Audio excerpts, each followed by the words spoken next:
Welcome to another episode of The Brand Called You, a podcast and podcast show that brings you leadership lessons, knowledge, experience, and wisdom from thousands of successful individuals from around the world. I'm your host, Ashutosh Garg, and today I'm delighted to welcome a very successful entrepreneur from Boston, USA, Jeff Greenfield. Jeff, welcome to the show. Thank you so much, Asutosh. Thank you. Jeff is the co-founder and CEO of Provalytics.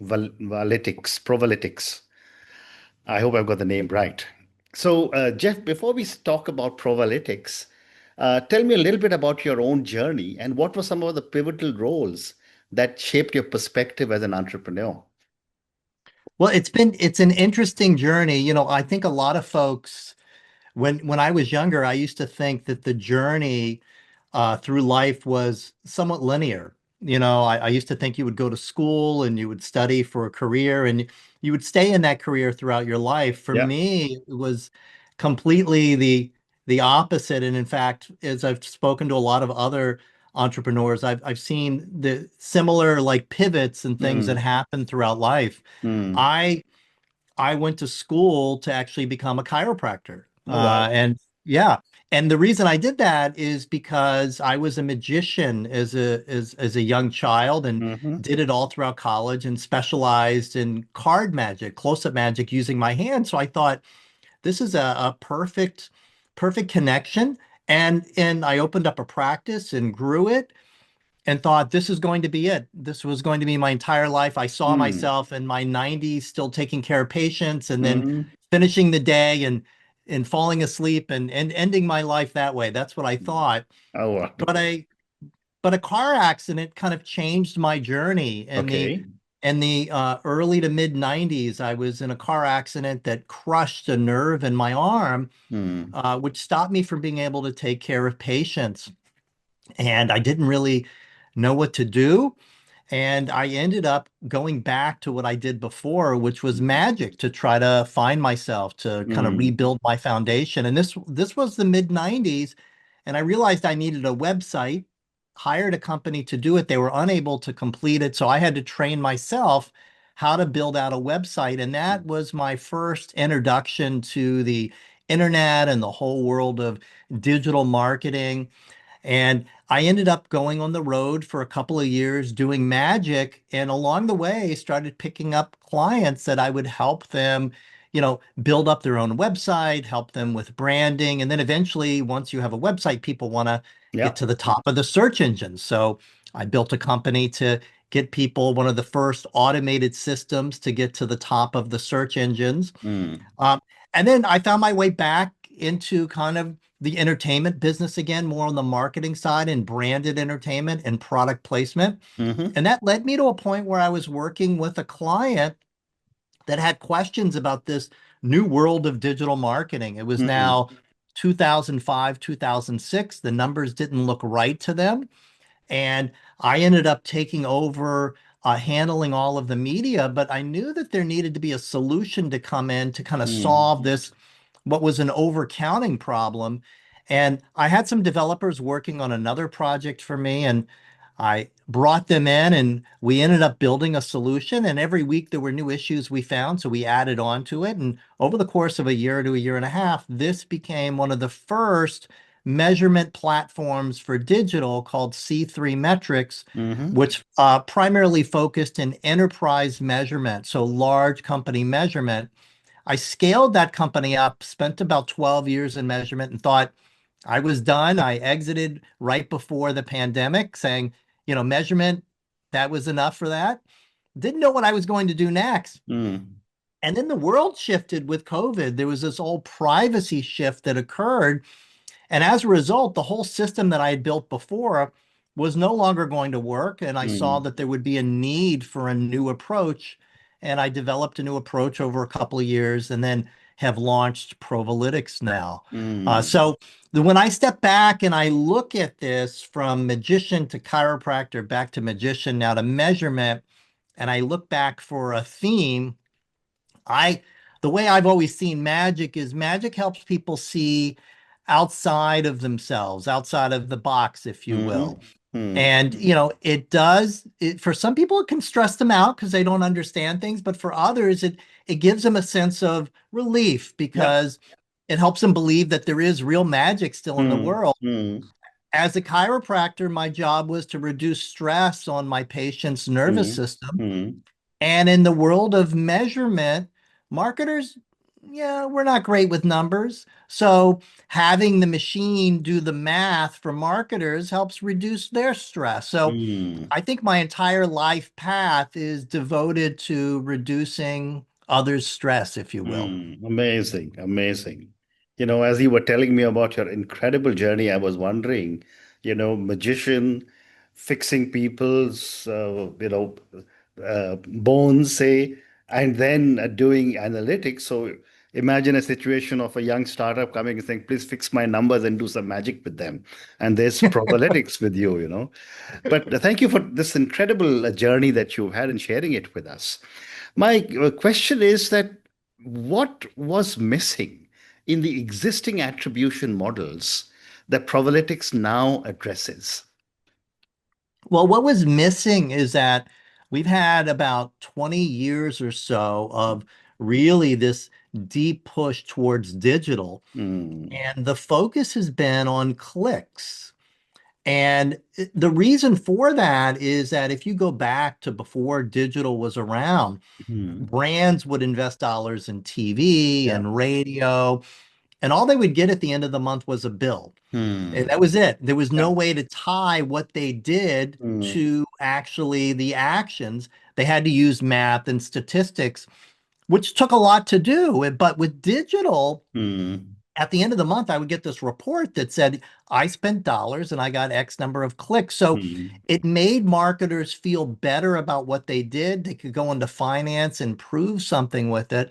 But the problem with that is that that goes against how marketing works because mm, when you focus on clicks, then your belief set is that you invest dollars to buy clicks and mm, clicks lead to sales. And mm, that's not how marketing works. The way marketing works is we invest dollars to get attention. That attention leads to awareness. yeah. And when awareness is built up enough, Mm, people will walk into our store. And if our store is online, that's clicks. And then that leads to sales. mm, So what's been missing is this top part of the funnel, if you will, of awareness building mm, and which goes against what the last 20 years has been. And as a result, we've seen brands that have moved all of their money down to what we call performance. mhm, And there's been this, if you will, this belief that you can't measure the impact of branding, but actually you can, because when you measure at the top of the funnel based upon awareness, then you can actually see the impact of everything. And that's what Provalytics brings in is mm. this concept of being able to measure the impact of branding and the mid part of the funnel on what matters most, which is revenue. Amazing. And based on all the work that you do with so many marketers, what misconceptions do marketers still have about attribution and measurement today? Well, I still think the biggest misconception that they have is that, you know, you can't prove the impact from things like Mm, connected television or digital out of home. They see competitors that are doing it and they laugh and they say, "Oh, you know, this didn't work for me. Just wait, they'll figure it out." And then 6 or 7 months later, they look and they see that they're still doing it. mm, And then they start to question themselves. And I think that's the biggest problem and misconception that marketers have that the way that they've always done things mm, is the best way of doing things. I'll give you a great example from what's happening right now in the world, mhm. especially in the US. For the last 6 months, YouTube is now the top television network. Yeah, Now that blows everyone away. And yeah. and we're talking like sitting down at a regular TV. We're not talking about Mm, mobile or shorts or anything like that. So above NBC, CBS, Discovery, Netflix, YouTube is the number one TV correct. network. Now it's Yeah. completely fragmented, but most brands still do not have a viable YouTube strategy, which means Mm, they are completely missing a huge part of their audience. Yeah. And really the big lesson is that for brands to survive today, you always need to be reevaluating your Mm, strategy. It's mm, like a boxing match. You have to yeah. bob and weave a lot in order to survive because the ecosystem is constantly emerging. And the next Mm, big thing that's going to happen is pretty soon the large language models like the yeah. chat GPTs of the world will start to Mm, integrate advertising, and that's going to be another massive disrupt to the correct. ecosystem, which Mm, is why you always need to be measuring. absolutely right. But moving on, Jeff, can you help explain for my viewers and listeners how Provalytics AI-driven attribution works in simple terms? Yeah, it's pretty straightforward. Uh-huh. One of the gold standards of advertising measurement is the concept of a holdout test. You would Mm, pick like one city where you would say, I'm going to turn on television in that city to see if it works. And then mm, a couple months later, you look and see how are sales in Jacksonville, Florida? Did they go up compared to other cities where we didn't have TV? And then that gives people confidence that they can then roll out television across the country or across certain cities. That works great when you're only operating in one or two channels, mm-hmm, but as your brand starts to expand, to be able to do that type of constant testing on and off mm, is nearly impossible. But when you step back and look at the big picture of most marketing plans at a very granular level, you will notice that the number of awareness points, if you will, mm, which we call impressions, is never the same every day for every single campaign. And right. your sales or your leads are never the same every day. So, Mm, reality wise, is on a daily and even a monthly basis, mm-hmm, most marketers are actually running hundreds, if not thousands, of micro tests. Now, they're so mm, small and there's so much detail that it would be impossible for a human with a spreadsheet to figure this out. But mm, using AI-driven attribution and advanced machine learning, the mm, model is able to determine the incrementality, the contribution that each of these changes is having to determine what's working, what's not working, and mm, most importantly, where to go and tell you where to spend your next marketing dollar to get mm, an improved return on your marketing investment. So mm, it's essentially taking old school techniques that have always been around and doing them at scale, but without the marketer having to change any of their behavior. It mm, uses all that available information, which is what's mm. wonderful about it. Great response. Thank you. And what makes your algorithm award-winning? And how is it different from the traditional models? Well, it's award winning because as we were building it out, my co-founder's client, PepsiCo, was in the process of rebuilding their marketing ROI engine. And Mm-hmm, the approach we use, which is a combination of Bayesian, which has been around, oddly enough, since the mm-hmm, 1700s, mm-hmm, and another technique called seemingly unrelated regressions, which has been mm, around since the early 60s and was developed at the University of Chicago. That combination, they use that in our core algorithm and their marketing ROI engine, which they now use to manage all of their global ad spend. mm, And that approach actually won an ANA, an Association of National Advertisers mm, Genius Award in 2022, which was right in the mm, year when we were developing it. In terms of what makes our approach different than anyone else's, mm, what I would say is that everyone has a great approach. They mm. really do. The Yeah, only person out there that I would say whose approach I would question is Google's approach, yeah. because they now call it GA4. But Mm, I want everyone who's listening to remember that this is Google's analytics. And we shouldn't call it Google Analytics or mm, GA4. We should call it Google's analytics. It's mm, their perspective, mm. and their perspective is to make them look the best. Yeah. So Google always looks good in it, everyone else not so much. And Mm, remember, Google does not know mm, about your Facebook ads. mm, They don't know if you're running billboards or you're running direct mail or mm, you're sending SMS messages to your customers. They don't know any of that information. So it mm, becomes one piece. But everyone mm, else out there that's running advanced analytics, like at the level of Provalytics, I would say they're all doing a wonderful job.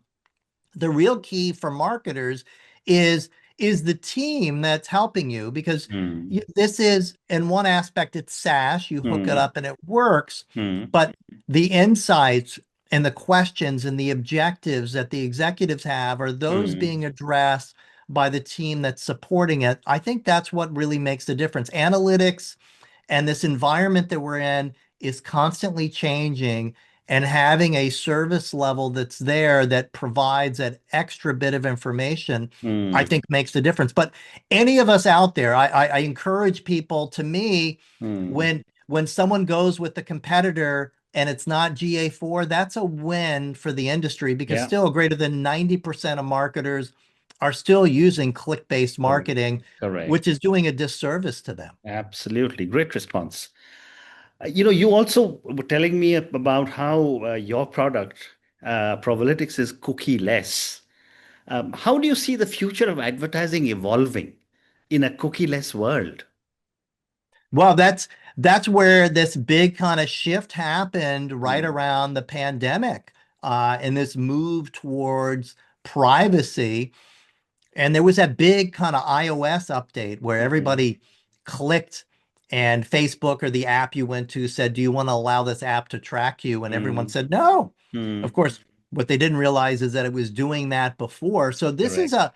a massive paradigm shift to the whole advertising ecosystem. Mm, The end result of it is that we now have a series of sites or apps mm, that are their own little worlds. We call them walled gardens. mhm, Places like Meta or Facebook is a walled garden. mm, Information goes in. When people click, you know that they came from Facebook. And if you're mm. running ads, you know which ad. The problem is that you don't know which ads they were exposed to. Right. Uh, and the same is true on Amazon and all of these Mm, new marketplaces. So their own little ecosystems. Now, if you're a large brand, you can hook up a clean room to advertising and target your customers there. mm, But let's say you want to take that advertising data from Amazon and use it at Walmart mm, or someplace else. The answer to that is no. So now we have all of these separate places. And the problem is, for the marketer and the CMO, is that to aggregate all of this data, it's all separate, it's all siloed, and to try to establish budgets across it is nearly impossible. And that's why the approach we take at Provalytics is we've essentially panned the camera back. We're looking at non-PII data. We're mm, not focused on cookies. We're looking at daily aggregated data so that we're simulating the types of decisions that marketers are able to do, meaning what are the levers that marketers can push to accelerate or pull back to pull back. And we're measuring at that same level and that mhm, same level of granularity so that they can actually do the things that have the type of impact that they need to have as marketers. mm. Wow. And you just spoke about privacy. With privacy regulations tightening, how is Provalytics adapting and leading the way forward? Well, we built this in such a way that it is essentially future-proofed. When Mm, we started building this out in 2022, when we mm, saw the writing on the wall, we said, what is the minimum available data that will be available? And it's like, well, each day, mm, I'm obviously going to know all my own data. I'll know my sales. I know mm, how many orders I had or leads. That's obvious. That's my first party data. On the marketing side, mm, I'll know for each day how much I spent, obviously. I'll know the name of the ads that I'm running, mm. the Yeah. creative or the messaging. And I'll also know how many times they were viewed or shown to people, because that's Mm, the basic arrangement. I pay for so many ads to be shown, and I'll know how many clicks. And at a minimum, that Mm, data is what will be available. So we built the platform around that data set. Now, mm, in terms of leading the way, we are doing our best to educate marketers that this hyper targeting world that we've lived in the last mm, 20 years mm. is going away. We're Yeah. not going to be able to target males 34 to 54 who smoke cigars and drive a Volvo. That's no longer going to be Yeah. available. Yeah. We have to pan that camera back, and we're kind of back to the future, if you will, back to a Mm. time before digital. And the greatest thing about that is that folks like me with gray hair, we remember those days. Yeah. We were marketing in those days. I, Absolutely. I feel like it's Y2K and they're bringing back all the people who knew COBOL Yeah. and stuff like that to remind folks. So we're doing our part. We actually created an attribution certification course on Mm. our website that's free that helps marketers build a foundation based Yeah. upon the past and the Mm. present and what we see as the future to Mm. educate them on this concept that Correct. impressions and awareness is what drives messaging Mm. and builds brands and drives your sales. And that's Mm. where really where you want to focus at as a Mm. marketer. Absolutely. Everything that you're saying is so set makes so much sense to me because, I'm 20 years before Y2K, so it's 4 decades of marketing. Uh, but I have time for two more questions for you. Certainly. How do you see Provalytics evolving over the next 3 to 5 years? Well, I see there's a lot of opportunities to bring in uh, large language models into Mm. the data set. And the reason for that is because, as we talked about, advertising has gotten more complicated. Mm. And our data output pushes right to clients' visualization platforms, or it's available in dashboards and Looker, which is wonderful. But clients really want to have insights. And sometimes the insights are very broad, like what was different this month than last month? And that's fairly simple to see. But Mm. what we're finding is that a lot of clients, they have like these, you could call them an emergency. Mhm. And I will frequently get texts from clients that say, "Hey, Jeff, I have a meeting with my CMO in 45 minutes. Can you give me 3 bullet point insights from last month so I'll sound super smart?" And then, of course, I'll bring up the dashboard and I'll look and I'll find things, and my team will come up Yeah. with insights for them. Mm. But as I'm starting to realize, and we've started doing some beta testing, these large language models are easily trained on clients' data and are Mm. wonderful at responding to that. So we're Yeah. in the process now of beta testing, providing our clients each with their own unique cell phone number that they Mhm. can text for those little emergencies to get Mhm. insights Mhm. for those last minute types of things. So Right. that is one aspect of the future. The other aspect that we see as well is that most marketers today still are missing the point about messaging and creative. It is 70 to 75% of the effectiveness of all advertising and marketing. They're missing the point that there is an aspect of marketing that is on a subconscious emotional level. Mhm. So I think there's an opportunity to do meta analysis on creatives and integrate it into our algorithm so that instead of reporting back that creative A is working better than creative B, we Mm. can look at the meta components and say that it's the dog or the horse is working better, or Mm. this tone is working better than that tone, Mm. which will aid further iteration of creatives. Now, I know there's a lot of AI driven creatives, and we're entering this era where the creative you're going to be shown is going to be completely different than what I will see. Yeah. But I think that is more focused on less the emotion and more on benefits. And Mm. I think it's that emotional component that is incredibly unique. Mm. Amazing. And my last question for you, Jeff. For my viewers and listeners, can you share a success story where a client, and I don't want any names, was significantly able to improve their ROI using Provalytics?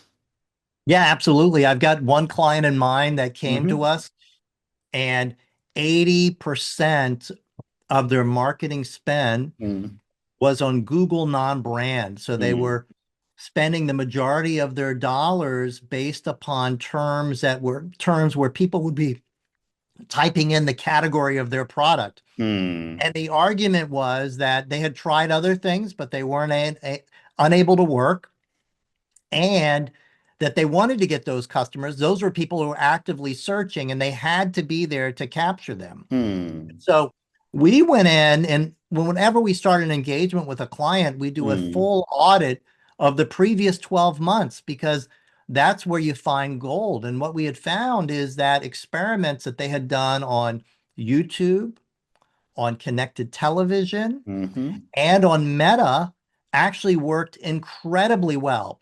And they mm. were still in Meta, but at such a small level, it wasn't having an impact. And they Yeah. were unable to see the impact in their Google Analytics. And the reason is that what was happening is that people were scrolling through their Facebook feed.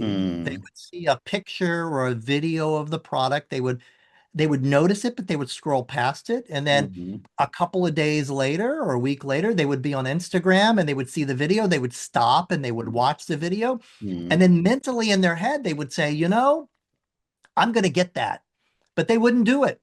And then mm, a couple weeks later, then they would go to Google, type in the name of the product or the category, mm, and click on it and buy. And at the end of mm, the month, those purchasers were only seen that they came through Google, because Google Analytics did not see that someone had interacted with ads.